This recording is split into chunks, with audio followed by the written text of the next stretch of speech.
There's a special kind of fear that comes from seeing yourself where you shouldn't be. Not in a mirror, not in a photo, but in the flesh, moving, breathing, existing outside the boundaries of logic. The word doppelgänger comes from German, meaning double walker, and for centuries, stories of these mysterious doubles have haunted folklore, literature, and the darkest corners of the internet. Some say seeing your doppelganger is an omen of death. Others believe it's a glitch in reality, a shadow self that slips through the cracks when no one is looking. Tonight, I'm sharing 4 true stories of people who came face to face with their own doubles and survived to tell the tale. These aren't just urban legends. These are real encounters, and they might just make you question everything you know about identity, reality, and the thin line between the ordinary and the impossible. The first story comes from a woman named Julia, who grew up in a small town where everyone knew each other's business. She was in her early 20s, working at a local bakery, living a quiet life. One morning, she arrived at work to find her boss waiting for her at the door, arms crossed, face tight with anger. "You're late," he snapped. Julia was confused. She was right on time, as always. But her boss insisted she'd already been there that morning, an hour earlier, and had left in a hurry after a strange, silent argument with a coworker. Julia laughed it off, thinking it was a mix-up. But as the day went on, more people approached her with questions. A regular customer thanked her for helping him pick out pastries that morning. Another coworker asked if she was feeling okay because she'd seemed off earlier. Julia's confusion turned to unease. She hadn't spoken to any of these people that day. She'd only just arrived. That night, Julia's phone buzzed with a text from her best friend. "Why did you ignore me at the park?" Julia hadn't been to the park. She'd spent the afternoon at home, reading. But her friend insisted she'd seen Julia sitting on a bench, staring into space, not responding when called. The next day, Julia's mother mentioned seeing her at the grocery store, buying things Julia didn't even like. The pattern continued for weeks. Sightings of Julia in places she'd never been, acting strangely, never speaking, always leaving quickly when approached. The final straw came when Julia's boyfriend called her in a panic, saying he'd just seen her walking down the street in the pouring rain, wearing a white dress she didn't own. He pulled over to offer her a ride, but she turned and looked at him with a blank, empty expression before running off into the darkness. Julia was at home the entire time, talking to her mother in the kitchen. The sightings stopped as suddenly as they started, but Julia was never the same. She started locking her doors, avoiding mirrors, and questioning every memory. She never found out who, or what, had been living her life in the shadows. The second story is about a man named Marcus, a software engineer living in a bustling city. Marcus was logically grounded, the kind of person who trusted data over superstition. But even he couldn't explain what happened one night as he was leaving work late. The office was nearly empty, the halls echoing with the hum of fluorescent lights. As Marcus stepped into the elevator, he caught a glimpse of someone walking down the hallway, a man in a dark suit, carrying a briefcase, head down.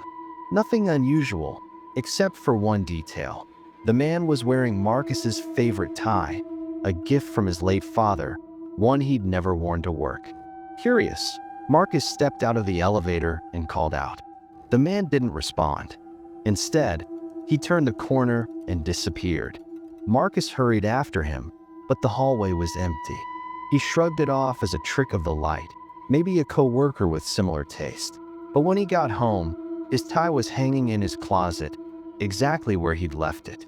A week later, Marcus's girlfriend called him at work, asking if he was coming home for dinner. He was confused. He'd just texted her that he'd be working late. She insisted he'd called her from his cell, his voice flat and cold, telling her he'd be home soon. Marcus checked his phone. No outgoing calls.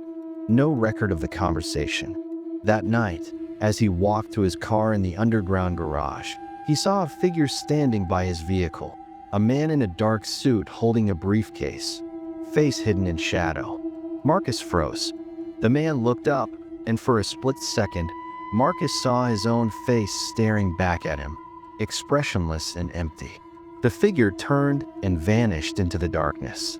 Marcus never saw his double again, but the experience left him shaken. He started noticing small changes in his life. Objects moved, emails were sent that he didn't remember writing, and friends mentioned conversations he couldn't recall. He became obsessed with the idea of parallel universes, of alternate selves slipping through the cracks. Furthermore, he never found proof, but he never stopped looking over his shoulder, wondering if his doppelganger was still out there, living a life just out of reach. The third story comes from a nurse named Priya, who worked the night shift at a large hospital. Hospitals are places where reality already feels thin, where life and death brush shoulders in the quiet hours before dawn. Priya was used to strange things, flickering lights, unexplained noises, and the sense of being watched. But nothing prepared her for the night she met her double. It was just after 3 a.m., the hall silent except for the distant beep of monitors. Priya was making her rounds when she saw herself standing at the end of the corridor. Same scrubs, same ponytail, same tired eyes. The other Priya didn't move, didn't speak. She just stared, unblinking, as Priya approached. When Priya was only a few feet away, her double turned and walked into a patient's room. Priya followed, heart pounding, but the room was empty. The patient was asleep, the window was closed, and there was no sign of anyone else. Priya tried to laugh it off, blaming exhaustion and the tricks of a tired mind. But over the next few weeks, other nurses started mentioning strange encounters, seeing Priya in places she couldn't have been, and hearing her voice calling from empty rooms. One night, a patient asked Priya why she'd been so cold and distant during their earlier conversation. Priya hadn't spoken to the patient at all that night. The sightings stopped after Priya took a week off work, but she never felt truly alone in the hospital again. She started carrying a small mirror in her pocket, checking her reflection whenever she felt that familiar chill. She never saw her double again, but she never stopped wondering what would have happened if she had. The fourth and final story is perhaps the most unsettling, not just for what happened, but for what it left behind. It comes from a man named Ethan, who had always considered himself a skeptic. He loved debunking ghost stories, laughing at urban legends, and rolling his eyes at anything that couldn't be explained by science. But all of that changed one winter night, when he encountered something that logic couldn't touch. Ethan was driving home from a late shift at work, the road slick with ice, the world outside his windshield a blur of snow and darkness. He lived in a rural area, where the only lights for miles were the occasional farmhouse or the distant glow of a town on the horizon. As he rounded a sharp bend, his headlights caught a figure standing by the side of the road. At first, he thought it was a hitchhiker, someone stranded in the cold, maybe in need of help. But as he slowed down, his heart began to race. The figure was wearing Ethan's jacket. Not just a similar one, the exact same jacket, with a tear on the left sleeve and a faded patch on the back. The man's hair was the same color, the same style. As Ethan drew closer, the figure turned to face him, and Ethan saw his own face staring back, eyes wide and empty, mouth twisted in a silent scream. Ethan slammed on the brakes, skidding to a stop a few yards away. For a moment, the two of them just stared at each other, the only sound the wind howling through the trees. Then, without warning, the doppelganger stepped into the road, directly in front of Ethan's car. Ethan's instincts took over. He threw the car into reverse, tires spinning on the ice, heart pounding in his chest. The figure didn't move, didn't flinch, just watched as Ethan sped away into the night. When Ethan got home, he locked every door and window, convinced that his double would follow him. He barely slept, jumping at every sound, every shadow.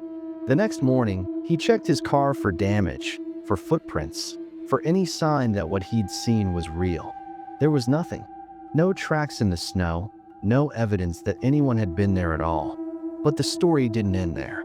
Over the next few weeks, Ethan's friends and family started mentioning strange encounters. His neighbor swore she'd seen Ethan walking through the woods behind his house late at night, even though he'd been inside, watching TV. His boss asked why he'd come into work on his day off, only to leave without saying a word. Ethan's girlfriend received a text from his number, asking her to meet him at a remote spot in the woods. When she arrived, no one was there. Ethan became obsessed with the idea of the doppelganger, reading everything he could find, from ancient folklore to modern psychology. He learned that in many cultures, seeing your double is a sign of impending doom, a warning that something terrible is about to happen. He started carrying a camera everywhere, hoping to catch his double on film, but he never saw it again. The sightings eventually stopped, but Ethan was never the same. He moved to a new city, changed his routines, and cut ties with anyone who mentioned seeing the other Ethan. He still checks his rearview mirror every night, half expecting to see his own face staring back from the darkness. What is it about doppelgangers that unsettles us so deeply? Maybe it's the idea that we're not as unique as we think, that there's another version of us out there, living a parallel life. Maybe it's the fear that our identity can be stolen, our reality rewritten by something we can't control. Or maybe it's the ancient, primal terror of being replaced, of looking into the eyes of your double and seeing nothing but emptiness staring back. For Julia, Marcus, Priya, and Ethan, the encounters with their doubles left scars that never fully healed. They became more cautious, more suspicious, and more aware of the thin line between the ordinary and the impossible. They learned that reality is fragile, that the world is full of mysteries we may never understand. And they learned that sometimes the scariest thing you can encounter isn't a ghost or a monster, it's yourself. If you're listening to these stories and thinking, that could never happen to me, remember that every person in these stories thought the same thing. They were rational, careful, and grounded in reality. But the world has a way of surprising us, of showing us things we're not ready to see. The next time you catch a glimpse of yourself in a window or hear someone call your name from an empty room, remember these stories. Remember that the line between you and your double is thinner than you think. Thank you for joining me on this journey through 4 terrifying encounters with doppelgangers. If you have a story of your own, a moment when you saw your double or felt like you were being watched by yourself, share it in the comments. You never know who might need to hear it, who might find comfort in knowing they're not alone. Stay safe, trust your instincts, and remember, sometimes the scariest stories are the ones that could happen to any of us.